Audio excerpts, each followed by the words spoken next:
आइए आइए भैया, अच्छी अच्छी चिड़िया ले जाइए।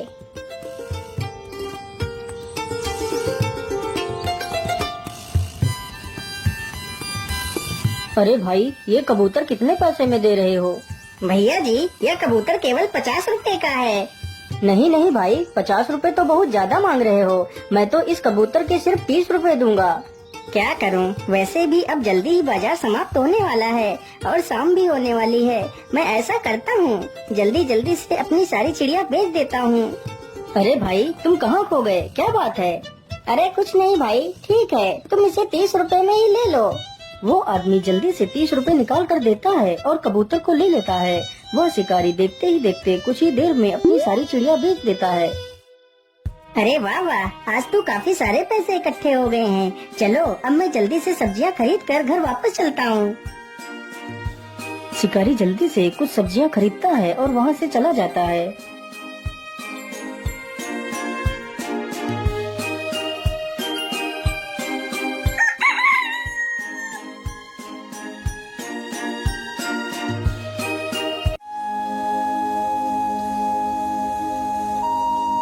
अजी, सुबह हो गई है और कितना सोओगे आप? क्या आज आप शिकार पर नहीं जाओगे?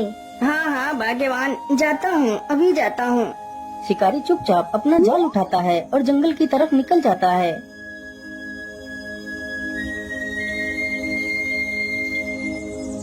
शिकारी चलते चलते जंगल में काफी दूर निकल जाता है। हाँ हाँ, अब तो मैं काफी दूर जंगल में निकल आया हूँ। मैं ऐसा करता हूँ, इसी स्थान पर अपना जाल बिछा देता हूँ। यहाँ पर जरूर मुझे ढेर सारी चिड़िया मिलेंगी। इतना सोचकर शिकारी अपना जाल उसी स्थान पर बिछा देता है और पास में ही एक पेड़ के नीचे जाकर बैठ जाता है और सो जाता है। उसे सोते सोते काफी समय गुजर जाता है, तभी उसकी आंखें खुल जाती हैं। अरे बाप रे बाप, इतना समय हो गया और मैं सोता ही रहा। चलो जल्दी से मैं अपना जाल देखता हूँ, आखिर कितनी चिड़िया मेरे जाल में फंसी हैं। इतना सोचकर शिकारी अपने जाल के पास जाता है तो देखता है उसके जाल में एक भी चिड़िया नहीं फंसी है। अरे ये क्या हुआ, मेरे जाल में तो एक भी चिड़िया नहीं फंसी है। आखिर ऐसा कैसे हो सकता है? अब मैं क्या करूँगा? पैसे कहाँ से लाऊंगा? यदि पैसे नहीं मिलेंगे तो मैं अपना गुजारा कैसे करूँगा? चलो कोई बात नहीं, आज का गुजारा तो कल के बचे हुए पैसे से हो जाएगा। अब मुझे घर वापस चलना चाहिए।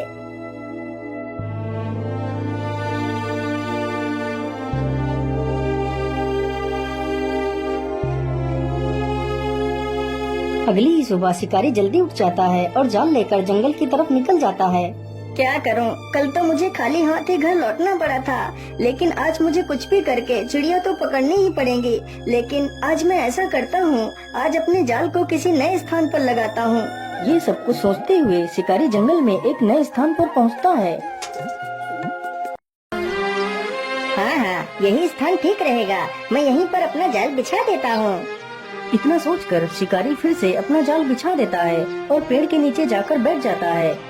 अरे नहीं नहीं, मैं इस बार नहीं सोऊंगा। इस बार मैं अपने जाल पर नजर रखूंगा, आखिर मेरे जाल में चिड़िया क्यों नहीं फंस रही हैं।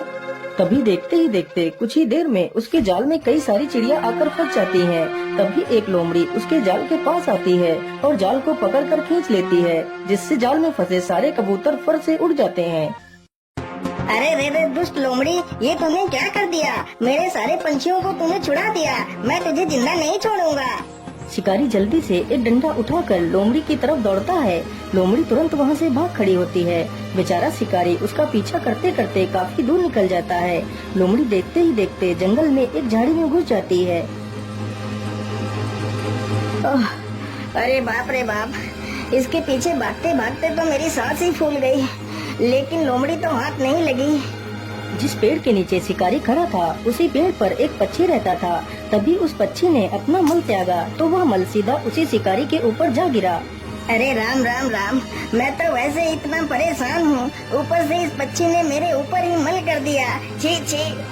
तभी शिकारी अपने हाथों से ही उस मल को साफ करने लगता है। अरे ये क्या, ये मल तो सोने की तरह चमक रहा है। कहीं यह सोना ही तो नहीं? अरे हाँ, यह तो सोना ही है। इस पेड़ के नीचे तो कितना सारा सोना पड़ा है। इतने सोने में तो मेरा पूरा जीवन सुखमय कट जाएगा। लेकिन इतना सारा सोना आखिर किस पक्षी ने किया है? जरा मैं इस पक्षी को देख लेता हूँ। शिकारी तुरंत ही पेड़ से दूर हटकर देखता है तो एक सुंदर सा सफेद रंग का पक्षी पेड़ पर बैठा है। अरे वाह, यह पक्षी तो दिखने में कितना आकर्षक है। जितना ही यह दिखने में आकर्षक है, उतना ही ज्यादा यह काम का भी है। काश मैं इस पक्षी को पकड़ पाता तो मेरे पास इतना सारा सोना हो जाता कि मैं अपने पूरे राज्य में सबसे अमीर व्यक्ति बन जाता। इतना सोचकर शिकारी के मन में लालच आ जाता है और शिकारी जल्दी से उस सारे मल को इकट्ठा कर एक पोटली में बांध लेता है। मैं ऐसा करता हूँ, कल सुबह आकर अपना जाल इसी पेड़ के नीचे बिछा दूंगा और इस पक्षी को पकड़ लूंगा। इतना सोचकर शिकारी जल्दी से पोटली लेकर अपने जाल के पास जाता है और जाल लेकर अपने घर की ओर वापस चला जाता है। अरे भाग्यवान, तुम कहाँ हो? देखो मैं तुम्हारे लिए क्या लेकर आया हूँ। अरे आप इतना शोर क्यों मचा रहे हो? आखिर ऐसा क्या लेकर आए हो आप? तभी शिकारी उस पोटली को खोल देता है। उसकी पत्नी पोटली में इतना सारा सोना देखकर हैरान रह जाती है। अरे इतना सारा सोना, लेकिन इतना सारा सोना तुम्हें कहाँ से मिला? फिर शिकारी अपनी पत्नी को सारी कहानी सुनाता है। भाग्यवान, यदि वह पक्षी हमारे हाथ लग गया तो हमारी सारी गरीबी चुटकियों में ही खत्म हो जाएगी और हमें पूरे जीवन कोई काम नहीं करना पड़ेगा। हमारी आने वाली पुश्तें राज करेंगी, राज। हाँ हाँ, लेकिन इस पक्षी को तुम पकड़ोगे कैसे? अरे भाग्यवान, एक शिकारी से तुम सवाल कर रही हो कि मैं उसे पकड़ूंगा कैसे?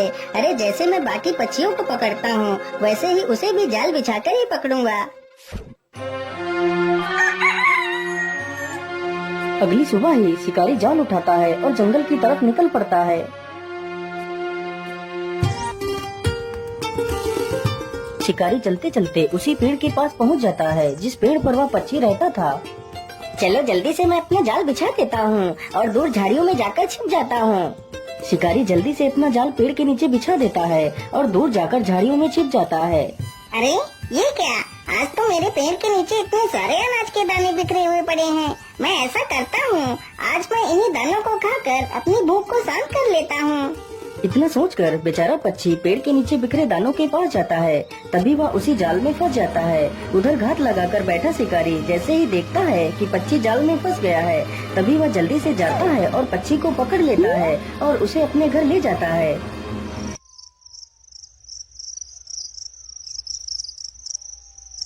अरे भाग्यवान, देखो देखो, मैं उस पक्षी को पकड़ कर ले आया हूँ। अरे वाह वाह, आपने तो कमाल ही कर दिया। अब तो हम जल्दी ही अमीर हो जाएंगे। लेकिन भाग्यवान, हमने पक्षी को तो पकड़ लिया है, लेकिन मेरे मन में एक डर बैठ गया है। अजी, अब आपके मन में कैसा डर बैठा हुआ है? अरे भाग्यवान, हमने इस सोना देने वाले पक्षी को तो पकड़ लिया है, लेकिन जब कभी इसकी खबर राजा को मिल गई कि मुझे ऐसा कोई विचित्र पक्षी मिला है, तो राजा हम दोनों को फांसी पर ही चढ़ा देगा। अरे हाँ, आप बिल्कुल ठीक कहते हो। हमने इस बारे में तो कभी सोचा ही नहीं। हाँ, अब तुम ही बताओ भाग्यवान, हमें क्या करना चाहिए? अजी, यदि आप मेरी मानो तो आप कल सुबह ही इस पक्षी को लेकर राजा के पास जाओ और इस पक्षी की विशेषता बताकर राजा को सौंप दो। हो सकता है राजा खुश होकर तुम्हें कुछ कीमती इनाम दे दे। हाँ भाग्यवान, तुम बिल्कुल ठीक कहती हो। मुझे ऐसा ही करना चाहिए। मैं कल सुबह ही इस पक्षी को लेकर राजा के पास जाऊंगा। अगले ही दिन शिकारी उस पक्षी का पिंजरा उठाता है और उसे राजा के महल में लेकर पहुंच जाता है। महाराज, मेरा नाम चंपक लाल है और मैं एक बहेलिया हूँ। महाराज, मैं आपके लिए एक उपहार लेकर आया हूँ। उपहार? कैसा उपहार? आखिर तुम मेरे लिए क्या उपहार ला सकते हो? महाराज, मैं कल शिकार के लिए जंगल गया था तो मुझे सोने का मल करने वाला यह पक्षी मिला है। क्या? सोने का मल? क्या यह पक्षी सोने का मल करता है? क्या तुम ये सत्य बोल रहे हो? जी हाँ महाराज, यह पक्षी सोने का ही मल करता है। शिकारी की यह बात सुनकर सभा में बैठे सभी लोग हैरत में पड़ जाते हैं। आखिर कोई पक्षी सोने का मल कैसे कर सकता है? अरे वाह चंपक, मैं तुमसे बहुत प्रसन्न हूँ जो तुम ऐसे विशेष पक्षी को मेरे पास लेकर आए हो। इससे हमारा राज्य और भी ज्यादा संपन्न हो जाएगा। मंत्री जी, तुम जल्दी से जाओ और 100 सोने की मोहरें लेकर आओ और चंपक को मेरी तरफ से उपहार में दे दो। महाराज क्षमा कीजिए, लेकिन क्या कभी आपने सुना था कि कोई पक्षी सोने का मल करता है? ऐसा तो असंभव है महाराज। जरा सा विचार कीजिए, फिर कोई फैसला कीजिए। वैसे मंत्री जी ठीक कह रहे हैं। मैंने आज तक तो कभी भी ऐसे पक्षी के बारे में ना ही सुना है और ना ही देखा है। कहीं यह चंपक मुझे मूर्ख तो नहीं बना रहा? हाँ हाँ मंत्री जी, तुम एकदम ठीक कह रहे हो। मैंने आज तक कभी भी ऐसे पक्षी के बारे में नहीं सुना है। अब तुम ही बताओ मंत्री जी, मुझे क्या करना चाहिए? महाराज, इस बहेलिए से इस मासूम पक्षी को लेकर आजाद कर दीजिए, यही हमारे लिए ठीक रहेगा। और हाँ महाराज, इस पक्षी को आप अपने हाथों से खुद आजाद कीजिए। मंत्री की यह बात सुनकर राजा मंत्री की बात से सहमत होकर उस पक्षी को आजाद कर देता है। पक्षी जैसे ही आसमान में उड़ता है तो वह फिर से अपना मल राजा के ऊपर ही कर देता है। तभी राजा देखता है कि उस पक्षी ने वास्तव में सोने का मल किया है। अरे, यह तो सचमुच का सोना ही है। मंत्री जी, ये तुमने क्या करवा दिया? तुमने हाथ में आया हुआ इतना सारा धन निकलवा दिया। पक्षी वहाँ से उड़ता हुआ दूर किसी दूसरे स्थान पर चला जाता है। दोस्तों, हमें कभी भी इतनी जल्दी दूसरों की बातों में नहीं आना चाहिए। हमें कोई फैसला लेने से पहले उस पर अच्छे से विचार विमर्श कर लेना चाहिए।